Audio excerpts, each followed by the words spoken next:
What up, y'all? Recovering the raw. As you can see, I'm tired. I'm working third shift. Still going to meetings. If I can't make a meeting physically, I'll do it on Zoom. I go to Zoom meetings. 90 meetings in 90 days. 90-day sobriety challenge. But today was day 10. Day 10 or 11. 11. Yesterday I posted a video about my story and how I started smoking crack. And I told you to be a continuation to it, so this is the continuation. So where I left off, yeah. So after like my cousin and all of them found out that I was smoking dope, I was hurt, I was depressed, I was scared, I wanted to hide it, I was in shame, but yet at the same time I still wanted to get high. I had a girlfriend, I didn't want to lose her, so I told her I was gonna go to the army, try to fix my life. So I ended up joining the military. I thought this was, I was young. I ain't know nothing about recovery. I ain't know nothing about addiction. I had never been to rehab yet or nothing. So I used the military as a way to escape. I went to Fort Jackson, South Carolina, as my basic training, and my AIT was in Aberdeen Proving Grounds in Maryland by Baltimore. So basic training went cool. No drugs, no drinking, except for graduation day. Graduation day, oh my God, I got so drunk. I damn near didn't make it back to catch the bus to go to my next unit. And by the grace of God, I made it. But I got to Aberdeen Proving Grounds in Maryland, by Baltimore, and ended up getting a pass. They let us. You can leave the base, but you're supposed to take somebody with you. So I met this dude. He was in my room. He was from Georgia. He black. But I could tell he wasn't really a hood dude. He wasn't really ghetto or street. You know what I mean? He had probably good parents and shit, shit like that. But me, I still had that ghetto gang banging, drug dealing mentality in me.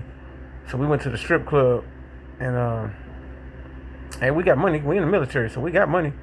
But I ain't never been the type to go to the strip club and throw my money out and give my money to nobody unless I ain't gonna lie, I'll be honest, unless I was paying for sex. So if I wasn't finna get nothing out of her, I ain't finna pay to watch her dance or get naked. So I was like, man, I ain't finna spend my money. And he was over there just spending his money. He just throwing it out. So I left out. I was still so hood that I was still so hood. I went out to the strip club to go find a liquor store because I ain't like the price of the drinks. I was still trying to be cheap. I was trying, man, shit. So I found the liquor store and I seen this dude look like he get high, man. And I was like, hey, hey, you can find some dope? And he was like, what you talking about dope? Where you from, man? I was like, I'm from Milwaukee. He was like, nah, you gotta tell me what you want, because dope out here is heroin. You want some blow? And I was like, no. I was like, I want some rocks. So he's like, oh, I got some of them. Now I'm looking at this dude. He look like he homeless. He look like he ain't got nowhere to live. Look like a bum walking down the street. That's why I picked him, because I knew he'd find out what the dope was. And he was like, I got some of that right here. And I'm like, man, I'm scared. He opened his hand. He had like 5 vials in his hand. I ain't never seen no vials. We use baggies. So it was different over there. So I'm like, damn. I was like, what you want for those? He's like, $5 a piece. I'm like, $5 a piece? I'm like, shit, I can't lose. I'm gonna just try it. So I got 5 of them. Gave him $30. Gave him extra $5. So I go to the basement of the strip club. The bathroom of the strip club was in the basement. I go back to the strip club in the basement, and I buy a pack of cigarettes, and I just test out and see. I was like, ooh, shit, this shit real. It was real. I was like, because I was expecting it to be some fake dope. Dude just pulled a move on me, but it was real. So I ran out the strip club to go catch it. I'm like, hey, some girls, hey, we can go sit down and chill and get high, man. I buy a bunch of dope, man. So he took me to the spot, man. We getting high, and I'm with this chick, and he coming there running. He like, hey, let's go. So me being, I ain't from Baltimore. The way he was acting, I left dope there and everything. I got up, I'm going. I'm like, what's up? So we walking down the street, and he was like, yeah, man, they was finna set you up. He's like, you seem like a cool dude. He said, yeah, old girl was gonna start coughing when you took your clothes off. Old girl was gonna start coughing. Them niggas in the kitchen was gonna come in and try to rob you. I was like, damn. So just to know that I was that green and I was that blind to the situation I walked my damn self into, they thought I was a nigga from the army. You know what I mean? They ain't know I had shit. I mean, being from the hood or not, I still could have got fucked up. But still, just no matter how hood I was, I ain't know where I was. Basically, I just wanted to get high. And I let down all my guards and all my senses chasing that dope. And in reality, on the streets, I would have never did that, not knowing who I was with or where I was going, who in who house it is. I would have never did that. But getting high, I walked myself into that damn situation. So I done. We supposed to catch. It's a van that takes us from the army base to downtown Baltimore. It just drops us off. You know what I mean? I done missed the van on the way back home. I'm sitting out and smoked dope. The sun coming up. We done sat there and smoked dope this whole night. So now I'm damn near out of money. I done spent down there $2,000-3,000 overnight. Smoking dope, back to back to back to back to back to back, just getting a high partying, giving everybody free hits and free bags and everything, right? So now I'm out of money. Everybody know how that go. You out of money, it's time to go.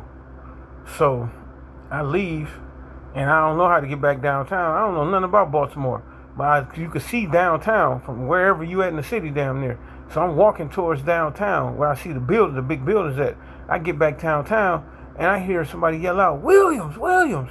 So I'm looking around like, who the fuck know me out here? It's the van bringing soldiers down for the next day to party. They got they pass for the next day. Hey, man, what happened? So I make up this sob story. Man, I got robbed, man. Yeah, man, some niggas took me to the ATM, put a gun in my head, and made me take all my money out.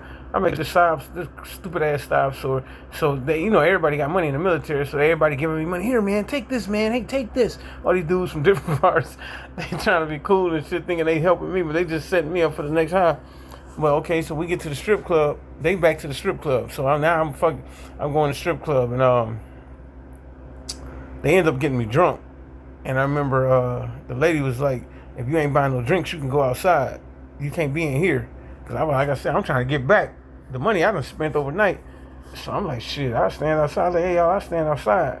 So one of them must have told one of the strippers the story I told them. They think I'm some square-ass dude in the military and got robbed in Baltimore. The strippers come out and get me and take me back in the club. And they say, hey, come in here. I'm sorry. Now I got the strippers buying me drinks. The strippers I'm like, man, this is crazy.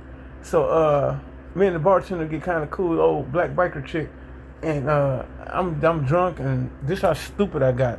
They say I'm yelling, man, they can't do nothing.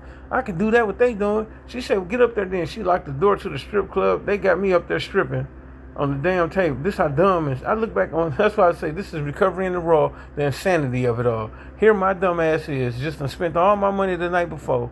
And now I'm in this damn strip club naked on the damn stage stripping for the strippers. I'm stripping for the strippers. They throwing me money. I said, man, they say on the way home I acted a fool. I don't even remember how I got to my room.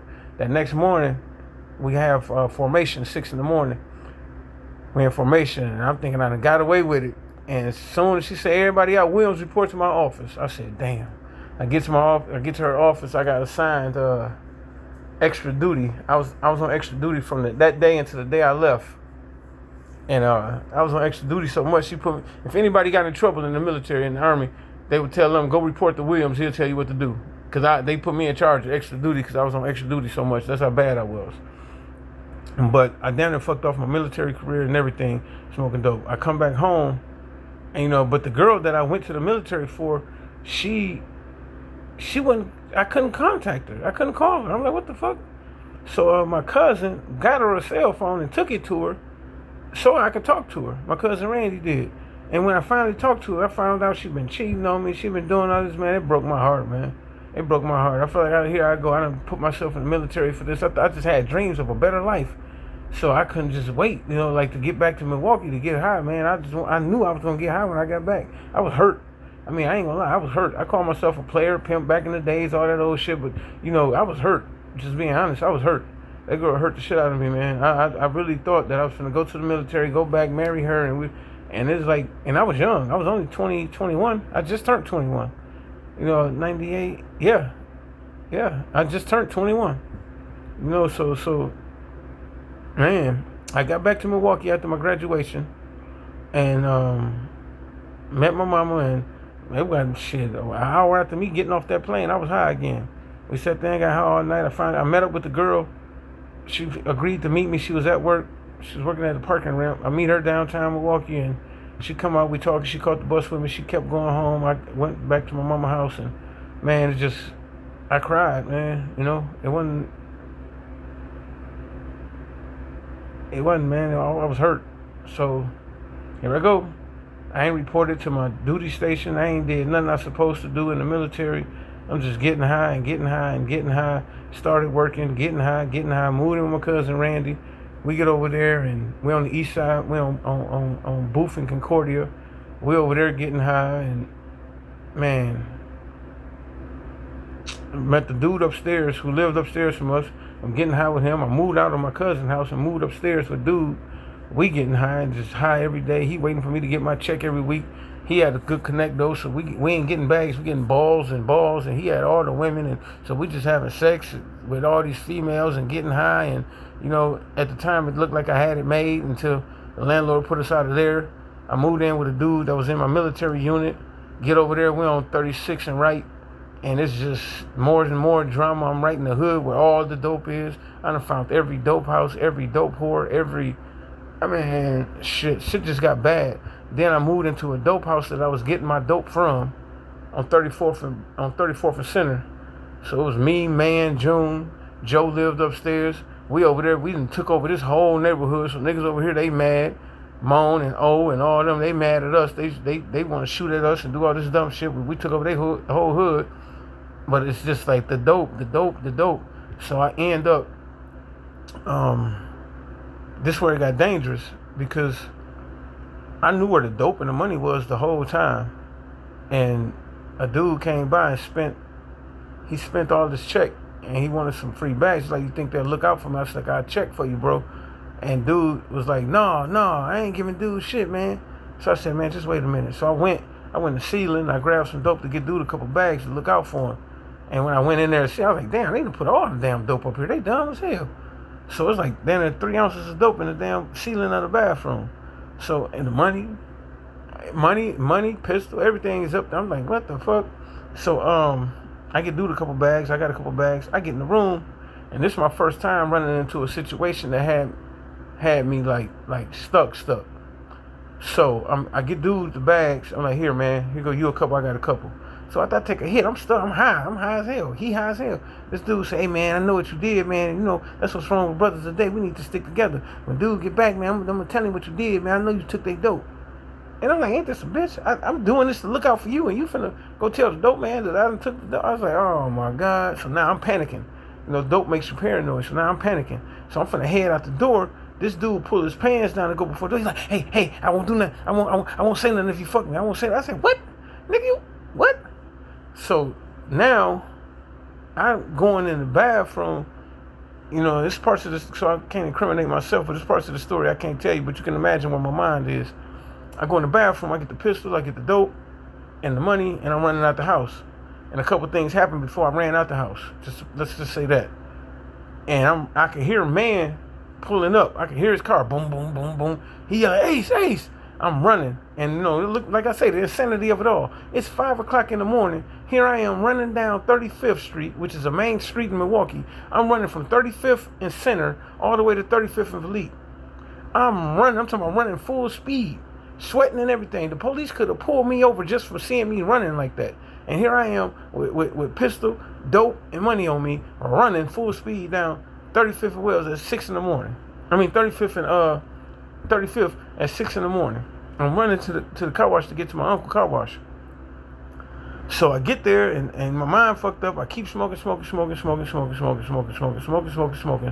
And I felt so bad, I called man and I said, hey, man, I apologize for that. And he told me, said, hey man, just get your life right, Ace, man. He said, I'm mad motherfucker at you, man, but just get your life right, man. So I called 911. This is my first encounter with rehab. I called 911 and I'm like, hey, my heart.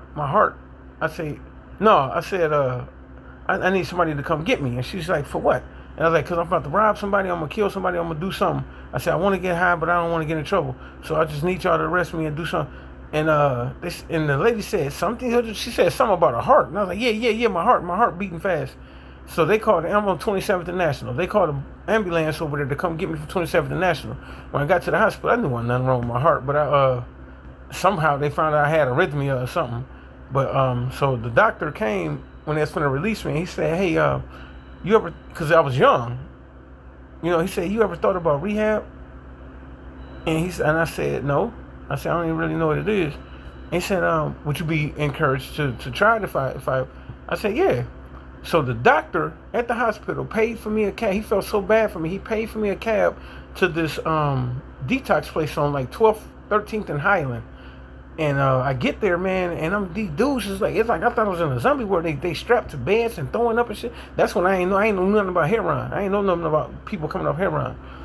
And the heroin then was different than the heroin now. I mean, these people was really sick. I mean, they in there throwing up, foaming at the mouth, all type of shit. I'm like, what the hell is that? So that's what got me scared of heroin. This is back then. I thought I never touched heroin, knowing that.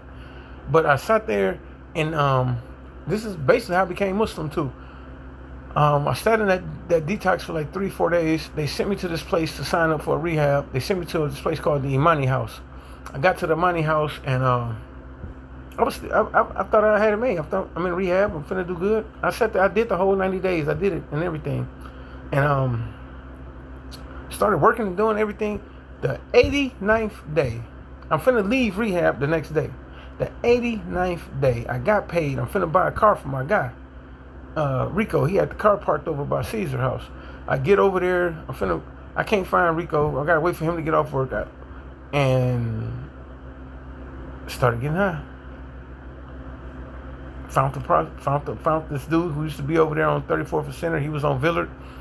Somehow he was over there, and I asked him, "What's up, man?" When I came, I walked a couple blocks. Like, no, don't do it. And that's when I first learned about a relapse. I turned around, went back to him, and said, "Hey, man, could you find anything?" But I don't want to take this video any longer. Keep y'all, but I so it's gonna be a part 3 to this. Recovery in the raw. How I started smoking crack, part 2. I do part 3 a little later on. Love y'all. Assalamu alaikum. Rahmatullahi wa barakatuh.